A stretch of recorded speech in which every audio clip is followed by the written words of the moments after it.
Po çfarë do të dëshironi që klientët të ndjejnë kur dalin nga Celeste dhe pas shumë vitesh? Do të doja që klientët tanë të ndjejnë lumturi, ngrohtësi dhe përkujdesje.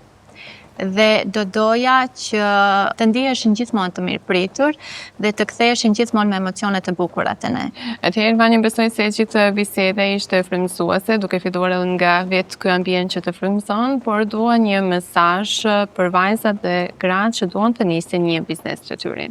Atëherë, një mesazh për vajzat dhe gratë që duan të nisin bizneset e tyre është që të besojnë në vete, në instinktet e tyre, të mundohen fort, të investojnë në ato çfarë ata duan, të investojnë në vete, qoftë nga ana profesionale si edhe ajo shpirtërore, të mbushen me durim, sepse çdo gjë e madhe don kohën e vet. Kështu që ndoshta ndonjëherë nuk do ecet me hapa të mëdha siç e ndon që do eci. Ndoshta do eci me hapa të vogla, por rëndësia ka që sado i vogël është ai hap, është një hap i madh për të ardhmen tuaj.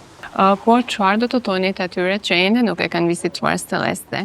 Ejani në Celeste dhe lejoni që lulet të flasin me emocionet e veçanta. Dhe për fund, si një femër e suksesshme, çfarë do të thotë për ju suksesi? Është më shumë një arritje profesionale apo kënaqësi që u jepni klientëve? Për mua, personalisht, suksesi nuk matet me arritjen time profesionale, por matet me kënaqësinë dhe emocionet që i japim klientëve.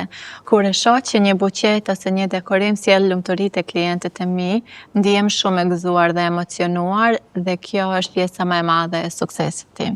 Atëherë ne më të vërtet urojmë që kështu t'ju shohim edhe për shumë vite të tjera.